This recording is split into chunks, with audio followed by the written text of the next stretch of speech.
Hello. I hope you guys are having an awesome day. I'm totally sitting outside at one of my favorite spots, and yeah, so I'm kind of totally mellow. I was laying in the shade for like an hour, and then excuse me. Then I went and laid in the sun for like probably half an hour or something. So you know what that kind of does to you. But besides, I'm all mellow. But I had a lot happen the last couple of days, so I know I was going to read more of the Gift of the Red Bird for you guys, and yeah, I had lots of stuff happen. But anyway, I'm so relaxed right now. I just wanted to come on and say hi and send you some peace and goodness, and I'm going to read you um, chapter 2 of Gift of the Red Bird, and chapter 2 is not large, but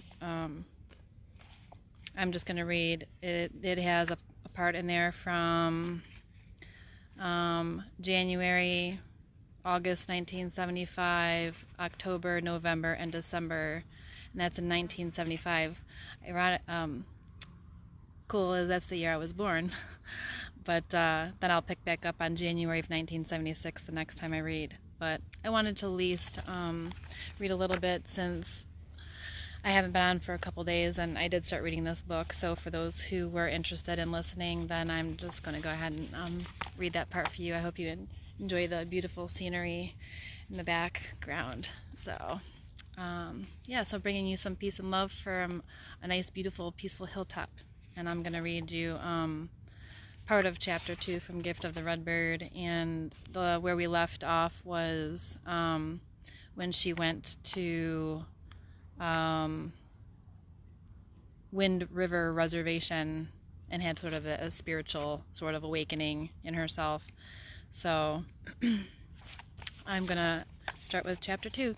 So we'll see how we do. I hope my service also is good for you. I think last time I noticed that when I did a video for you guys out here live that when I looked at it later on, I think that it seemed a little scattered, like I wasn't really clear. But yeah, there's really not much good cell service or Wi-Fi, I think, much at all out here. So hopefully you're coming through nice and good. And whoever is there, hope you're having a great day and bringing some peace. And thank you for being here with me. And I'm going to get to reading a little bit of this for you. So we are chapter 2 of Gift of the Red Bird. In January of 1973, I was married to Roy Darcy. 10 months later, we celebrated the birth of our daughter, Sarah. My life had never seemed so rich, fairly bursting with promise. Sarah filled every waking and several non-waking hours, but the task of mothering was one I'd chosen and relished. When Roy wasn't at home spending time with Sarah and or me, he was teaching English classes at the nearby community college or busy digging up our backyard in order to create a vegetable garden. Productive enough to feed the Western Hemisphere. The garden was his place of contemplation and joy. Our budget was limited and our life simple, but even so, friends made our lives full. And Roy's unquenchable thirst for books and knowledge occupied many hours. When nights were long or our hearts troubled, he read poetry out loud.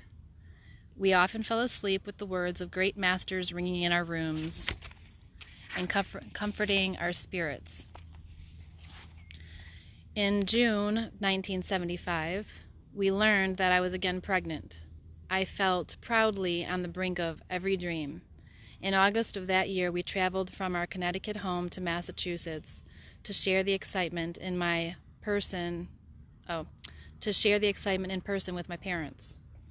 I was looking ahead with assurance, never guessing that this trip could end with senseless tragedy.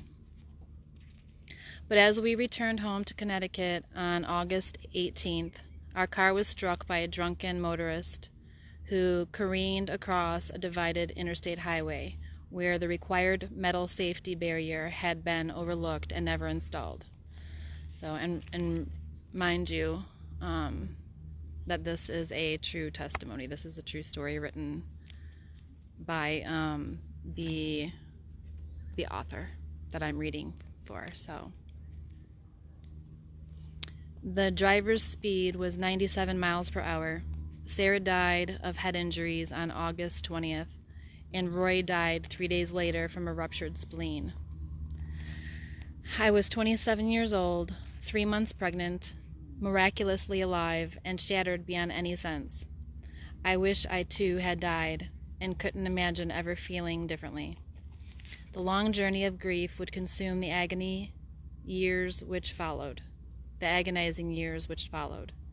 I gave birth to my second daughter, Beth, and on March 20th, 1976, for her sake, I fought my way back to sanity, filled with questions, fears, and disillusionment about life. The greatest question was, how could a loving God let this happen? Which I know many of people have even said to me when they talk about, their beliefs and things like that. So, yes, this is where the story comes into play, because she did lose her husband and her daughter in the car accident. So, and I do know for myself as well, after you experience certain things, it's a lot to really affects you as a person. So anyway, August 1975, and she's at age 27. So that was in January. So this is now in June. June of 1975 was when they had the accident. So this is a month later now. I blink my eyes and all I love is gone. Becomes a dream. No goodbyes, no considerations. My life will never be the same. I inhaled and I am a mother and a wife. I exhaled and there is utter darkness, and I'm a grieving widow with no child to hold. It feels as if someone has hurled a hot brick against my chest and my hands cannot take it off. Nothing can take it off. Oh, I just got the chills. Life has become hideous and I am powerless. Totally powerless. I cannot change this, and I desperately want someone to make it go away. All I love is gone. I lie in my hospital room and moan. A tidal wave has swept over me, and I am trying to hold it back with my bare hand. I cry from so deep inside of me, deeper than I've ever known. I cried because my hand is so small, and the wave so powerful. I am not strong enough. I am the bottom of the black pit, and I don't care. October of 1975. People tell me that I'm brave. Only I know that I hang on to sanity by a thread. My every step is along the edge of a precipice. Any false moves now, and I'll never recover. My need to know what is true is crucial. God is real, or isn't he? There is hope, or life is a cruel joke.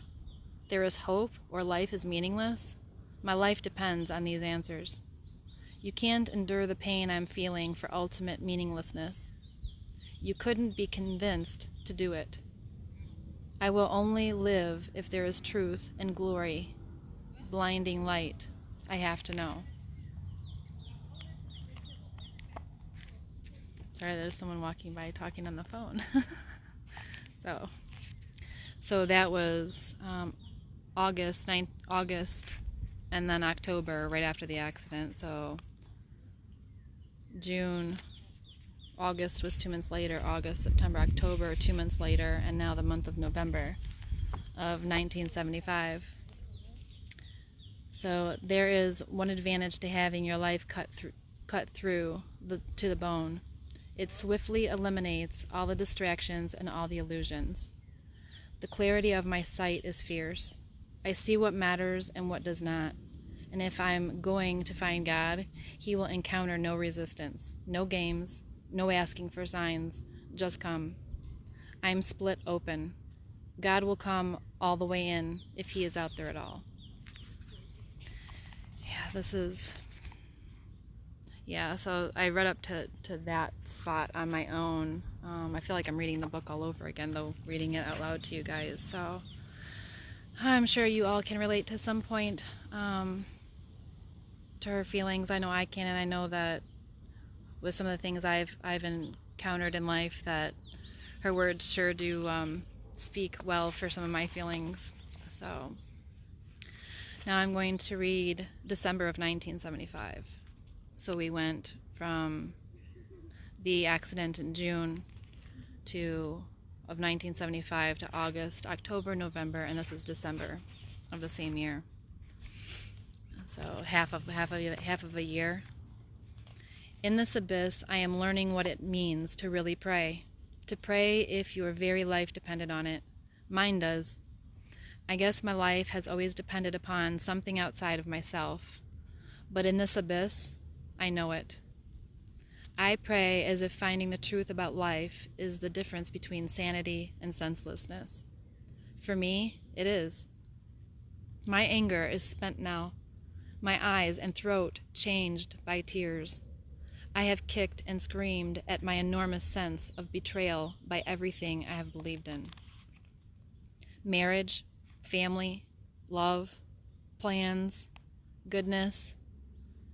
Being a good person doesn't mean life won't wound you. None of the protections I believed in were real. And now I'm left either resenting my life because I didn't get the things I wanted, or learning to love life again on its own terms. Really, learning to accept God in His own terms. It is very, very quiet inside of me. My first honest prayer is a whisper. God, if you're really out there, help me. Let me find you. So I am going to stop there. So we just read now part of chapter 2. January of 1973 is when she got married, and then in 1975 her and her husband and child were in that car accident, and she lost her husband and their daughter. And so we just read through the first 6 months of her rewriting her experience. So I will pick up on January of 1976 the next time. And yeah, I know that's some intense stuff, but it doesn't mean that we can't talk about intense stuff and feelings and stuff that we've been through, and everything else. And it doesn't have to be like, a mood changer. It's still beautiful and peaceful day. It can be, and we can go through things and kind of move through them, and it doesn't mean that everything around us disappears. There are still things to feel good about and to enjoy, and those things will help us through, right? Like, those things help us through those difficulties, even if they're in the past. So bring you a nice view of peace and goodness before I go. You can hear the cardinals singing, which I appreciate, because we just read The Gift of the Red Bird. We had a cardinal singing for us. So yeah, so if whoever's there and watching this, I hope you're enjoying the book. I surely am enjoying reading it with you. I feel like we're all gonna heal through something together. So that's cool, and if any of you are struggling with anything, just maybe this will be something to help get you through that. And if otherwise, hopefully it's just something that maybe you can enjoy to take in together and then maybe share with someone else, or I'm sure it'll serve its purpose some point in your life if you're watching it. So, but either way, I am so nice and relaxed and peaceful, and probably I'm trying to find some words maybe. So just bring you a peaceful smile, and thank you for being here with me. I hope you enjoyed that part of the book. I enjoyed reading it with you, and peace and love. And until next time, I will see you guys soon. Thank you for being here.